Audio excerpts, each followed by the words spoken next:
Hello guys, and welcome to this Building the Medieval Village tutorial series, episode 2, where we're looking at building some very easy ruins. Now, if you've ever watched craft channels, you'll see a lot of people using all sorts of special foams to make ruins and brick walls and things like that. But you don't actually need the most expensive foam. This kind of packing extruded polystyrene foam works perfectly fine. And hopefully in today's episode you'll see what I mean. So this stuff you can get from anywhere. I got this when I was assembling a shoe rack of all things. It just came in the box, and I'm not going to use the whole thing. Now, yes, I know with its height I could just paint it grey and leave it as is and call it done, but we're gonna push ourselves today. We're going to, well, I say learn something new. If you've watched any craft videos on YouTube, you'll have seen this style of terrain making before, but if you're still relatively new, then hopefully this will be an easy way of getting into it. Now, one of the things to note with extruded polystyrene foam is, or expanded polystyrene foam, is that it is very bitty. Like, the little polystyrene balls will flake out, they'll break off rather than cut nicely. And that's fine. Just chuck them in the bin as you go along. Don't stress about it. Don't let it stop you from doing what you want to do. So as you can see, I'm cutting the polystyrene into little chunks and then cutting those chunks into smaller brick-sized pieces. I'm not going to give measurements. I don't think you need measurements. You can look at this based on the size of the miniature you're working with and go, well, how big would a cinder block be, or how big would a brick be? And do it like that. Go by what feels right as opposed to, a rigid structure. So to base this, that's right, we're going to be using cardboard, and you can really use any old cardboard. It doesn't need to be like some special chipboard or anything like that, just whatever you've got. I would recommend that it's stronger cardboard than cereal box card. That stuff's not going to cut it, because if you do put too much glue on it, it can warp, whereas this stuff from cat food boxes is quite strong. So to make ruined pillars, we're going to start off with the keystone, the foundation stone, where the actual pillar meets the earth. Throughout this project, I'm going to be using this grab adhesive as my glue of choice. It also makes a lovely mortar in between the bricks, so that's good. Now, using just a bit of cardboard offcut, you can use it like a spatula, and what we're doing is we're just pressing the filler, pressing the adhesive up against the sides of the foam base brick, just to give it a bit more contact with the cardboard base, to make it a bit more secure. Okay, so this is how you build a brick wall. Now, first things first, polystyrene like this is not strong. It is not a strong material. These are not going to be ruins that you can pick up and throw down the stairs and have be perfectly fine. These are more for display. They're more for casual use rather than hardcore wargaming or anything like that. But that said, considering you can get this polystyrene for free and the materials basically cost nothing, these are pretty easy walls to make. And as you can see, I'm just alternating layers of bricks and the adhesive as a kind of mortar, and I'm just going to build this up. Now, don't worry about making it look perfectly regular. This is going to be a ruined wall. The key word there is ruined, so bricks are going to be missing, they're going to be damaged, you're going to have bits falling out all over the place. That's fine. Now, once you get to a height of about, or say 2 inches, now we're going to start creating that actual arched curve shape. And you can do that by simply cutting a 45-degree angle in one of your little foam bricks and then sticking it on there. Now, it's quite hard to record the process here, but you can see 45-degree angle, just cut that little bit off and glue it on. And if you keep following that up, you can start to create that curve. Now, with these pillars, with these ruins that I'm making, I'm going to add a flat, very thin piece of foam on top to kind of look like a, something that ties it all together, makes it look a bit neater. But the nice thing about making ruins, the nice thing about this project is you can be messy and you can relax, and you don't have to worry about using every single brick that you create. Don't get me wrong, there is drying times to be considered. I'd say after you hit that sort of 2-inch height on the wall, stop, let the glue dry before going from there. But in terms of actually building this up and then like creating piles of bricks, because I wanted these bits of terrain to be interactable, but not, you know, you'd look at it and go, oh, well, my character just walks through, zero issues. It's like, no, you ever tried scrambling up a pile of bricks in real life? It's not easy. So some collapsed walls, collapsed arches, they make nice cover, nice blocking terrain for your models to try and get around. That, and something you tend to see a lot of when it comes to miniature making, is you see all these collapsed walls, but you never really see the actual collapsed rubble anywhere. And I think when we do like a collapsed house, or we do a build where, you know, like a wall's fallen in, we'll have a look at how to build up rubble piles a bit more, because they always seem to be missing, as though some cleaning crew had come through and swept all the rubble out, so you've got these wonderfully flat ruins for your models to go and hide in. Alright, so moving on to the basing steps. So nice and simple, just like with the Fantasy House tutorial, we're going to be using PVA glue and sand, which as always you can get from anywhere, including the seaside. One thing that you can see here is I've actually beveled the edges. I've taken my craft knife and I've gone round and I've given them a bit of an angle, so that it's not just a solid step up from any battle mat or table that you put these on. So after the sand and PVA is dried, I've gone over it all with a 50-50 mix of black poster paint and PVA, and this is to lock everything down. It gives a little bit of rigidity to the actual foam structures, which is good, but as you can see, it will soak into that polystyrene like nobody's business. Now, a trick I'm going to show you here using sawdust, so a little bit chunkier than sand. We're going to mix PVA, sawdust and black poster paint, and we're going to create like a solid slurry that we're going to cover the pillars in, not the sandy bases, just the pillars. And the reason for this is because these are, you know, expanded polystyrene ball pillars, you will have that constant repeated circle pattern all over them. And that's fine, you know, that's fine if you like that kind of alien-y look, but it is very noticeable what it's made of, and it can take away from it. You don't get this problem if you use XPS foam, but we're not using XPS foam, we're using this stuff. So you put that on there and it adds a nice texture. On to the next step, we're just doing a simple base coat of grey all over the ruins and piles of bricks. And once that's dried, you can see it's, well, I mean, my goodness, you guys, if you're following this through, you know where this is going, and you're probably, you know, turning the video off here and doing the rest yourself. But after this dark grey, we're going to do a lighter grey. So you can see I only used 2 drops of black poster paint because it's really light. And we're not going for strictly a dry brush at this step. It's more like just a layer over everything. Because the key is, after this, we'll be picking out some of the bricks in different colours for that kind of natural sort of hodgepodge feel to it. But then we'll be dry brushing everything in white anyway. So it's more about creating depth, creating light and shadows, more gradient, more just things that make it feel a bit more real rather than just flat grey, there's your ruins, plop it on the table. So while that dries, we're going to go around and do all the bases now. And I'm using this brown acrylic paint. So just grab a brush, dab that on.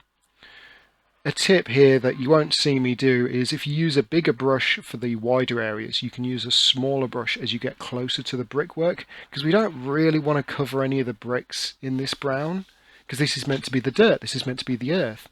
I know you would get, like, as things collapse, you would get dust that gets thrown up and covers surfaces, but you know, we're not going for photorealism here, we're going for workable terrain.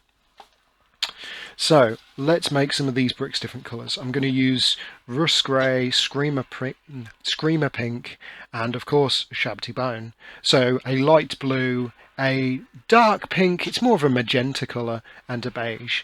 And what we're going to do is we're just going to go around and we're going to pick bricks out at random and just paint them that different colour. And what this creates, as I've said before, it creates that sense of realism. It breaks up the monotony of these objects when you look at them, because you know, one grey ruin looks like all grey ruins.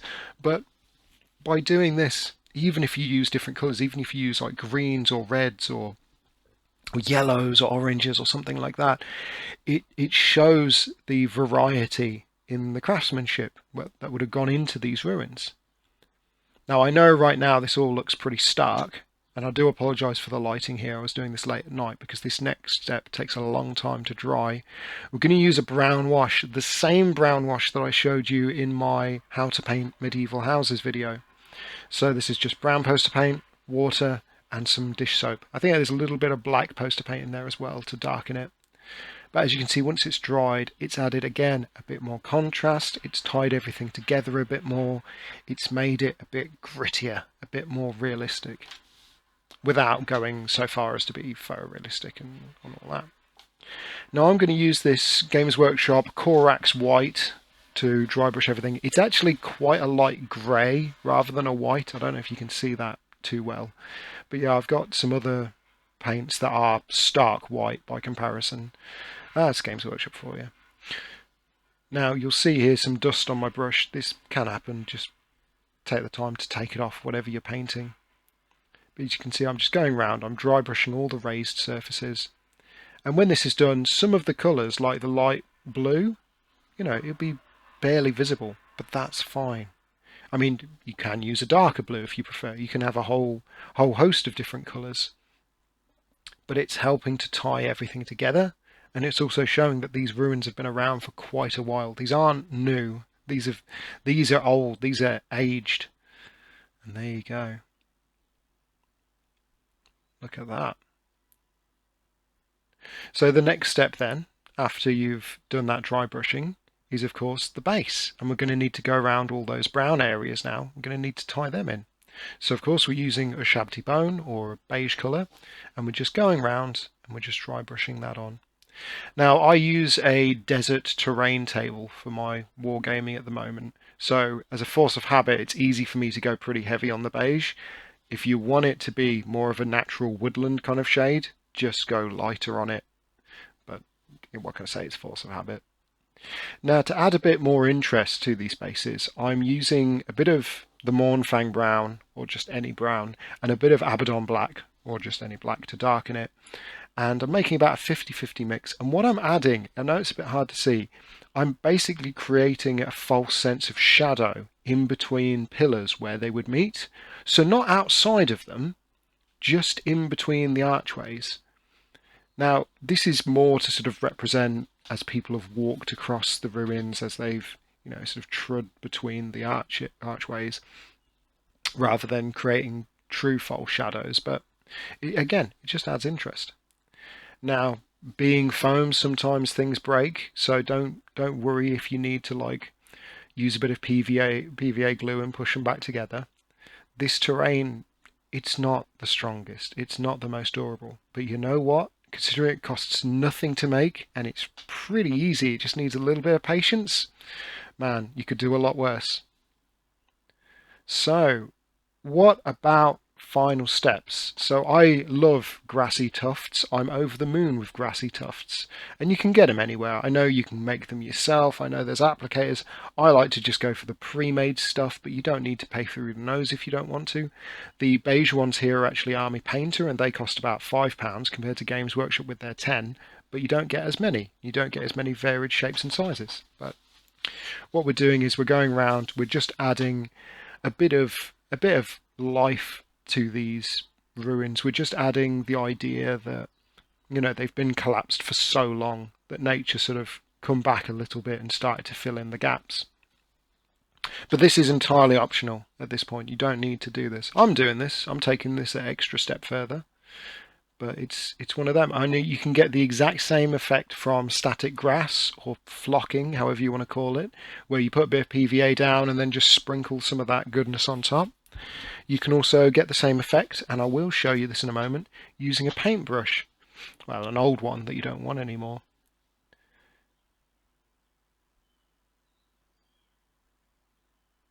And you can see as well, by using different colours of these little grassy clumps, you can get more variety, you can get more realism. Because I think one of the big things people often miss out is when they go, okay, I'm going to base this place to look like a medieval wood. They use one colour of grass and that's it. And you go into a wood in real life, there's all sorts of different colours. There's all sorts of different things. You've got, autumn especially, as all the leaves are, that are falling are, a dried, burnt colour. Well, not all of them. You'll see green leaves that fall in autumn. You'll see all sorts. But there you go. You can see those are all done nicely now. So, how to create a grassy effect using an old paintbrush that you don't really care about? Well, I've got this one here, and what I'm going to do is I'm going to use, in some of the areas where the actual stonework has created nice little openings, I'm going to take a small amount using this pair of pliers, and then in my other hand, that third arm that we've all got, I'm going to use a pair of scissors to cut that. So using some super glue in that little gap, you can just take your little tufty collection there of quite tall, long, dried grass and just stick that in.